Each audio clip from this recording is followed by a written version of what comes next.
Bienvenue à l'Infox, 3 minutes, 3 infos. Aujourd'hui, on accueille le colonel hors classe Patrick Moreau. Bonjour mon colonel. Bonjour. Bien, bonjour à tous et ravi de vous retrouver dans cette Infops.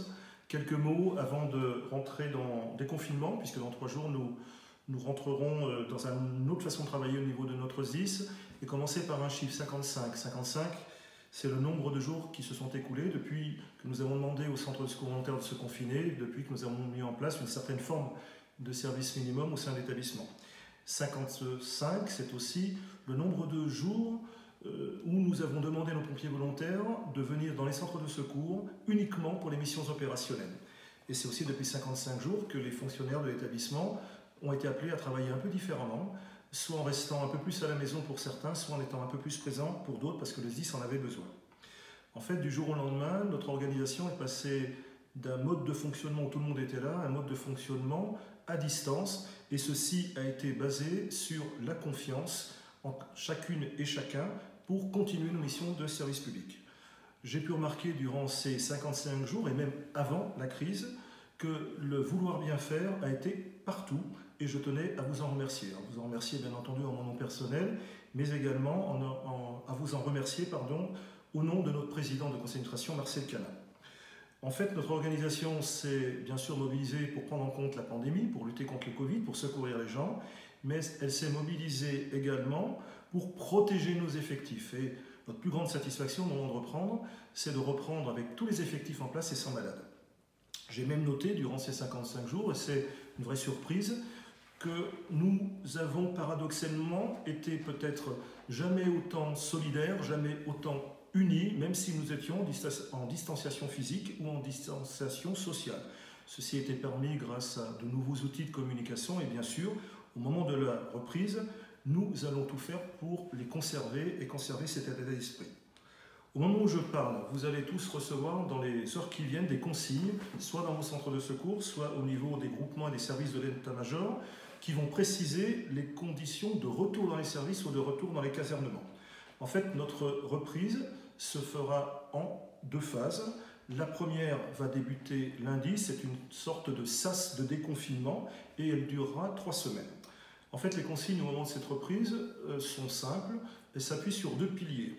Le premier pilier, il est fondamental, il en va de la sécurité et de la protection de nos personnels, c'est de ne pas baisser d'1 millimètre notre garde, nos actions, notre façon d'être par rapport au respect des mesures barrières pour se protéger en protégeant les autres.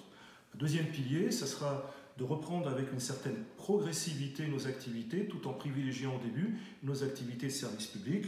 En clair, nos activités associatives reprendront dans un deuxième temps. Pour conclure, si je n'avais qu'une seule chose à vous demander, c'est de vous demander au moment de la reprise de poursuivre avec le même respect, avec la même rigueur, l'ensemble de l'observation des mesures barrières, l'ensemble de ces mesures qui font qu'au final, notre service terminera ou sortira de cette première phase de pandémie avec moins d'une dizaine de personnes qui auront été contaminées par ce virus. Nous pourrions dire quelque part et réinventer une sorte de maxime dès lundi, au lieu de dire « je sauve des vies et je reste chez moi », lundi nous pourrions dire « je sauve des vies, je respecte les mesures barrières ». Je vous souhaite de passer un excellent week-end confiné, bien entendu, d'ici lundi. Je vous souhaite à toutes et à tous une excellente reprise. Merci.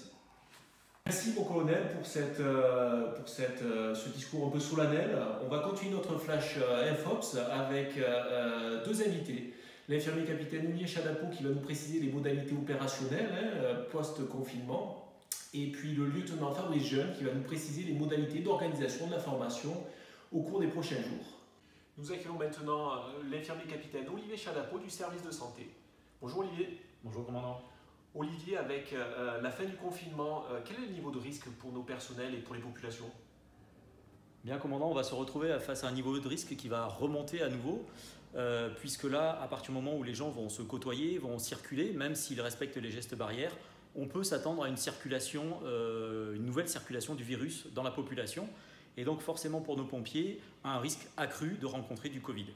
Donc pour cette raison, et parce que pendant la période de confinement, on a pu reconstituer nos stocks d'équipements de protection individuelle et notamment de masques chirurgicaux, Une des consignes à appliquer prioritairement sera d'appliquer un masque chirurgical à toute victime prise en charge. Jusqu'à présent, on appliquait un masque chirurgical qu'aux victimes qui présentaient des signes de Covid. Maintenant, on l'appliquera à toute victime prise en charge par les sapeurs-pompiers.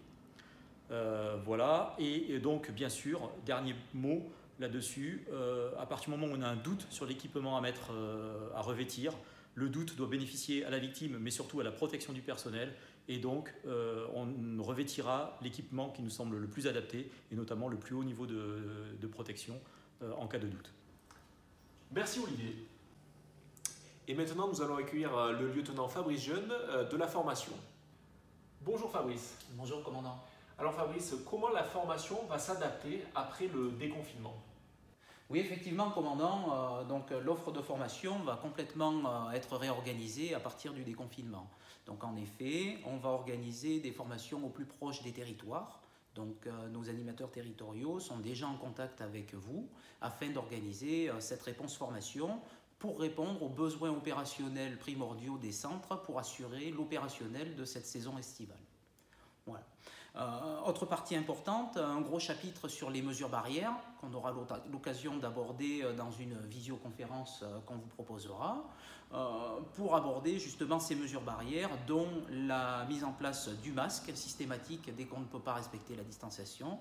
À l'heure actuelle, les sapeurs-pompiers sont dotés d'un masque anti-projection et de 2 masques de confinement. La deuxième nouveauté, c'est le fait d'apporter les paniers repas. Voilà, chaque sapeur-pompier en formation viendra avec son panier repas pour éviter la propagation du virus. Le service incendie dédommagera la prise de ce repas par une indemnité supplémentaire sur le paiement des vacations. Voilà.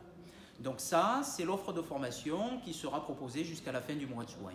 Au mois de juillet, on reprendra une activité plutôt normale en termes d'organisation de la formation, en se concentrant principalement sur la mise en place des formations initiales à destination des nouvelles recrues de juillet, mais aussi de celles du mois d'avril qui n'ont pas pu être formées.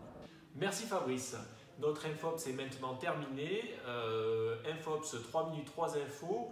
On aura peut-être l'occasion de se rencontrer, peut-être sur un autre sujet. On espère que la prochaine fois, on vous parlera d'autre chose que le coronavirus. S'il le faut, nous y reviendrons. Merci à vous. On vous donne rendez-vous mardi à 18h30 pour une webconférence, pour un échange donc sur ces mesures barrières en formation, mais aussi dans la vie de la caserne, sur opération. L'idée, c'est d'avoir un échange. Notre expert sera l'infirmier capitaine Olivier Chadapo et la formation qui sera là pour vous répondre. Merci à vous, portez-vous bien et à très bientôt.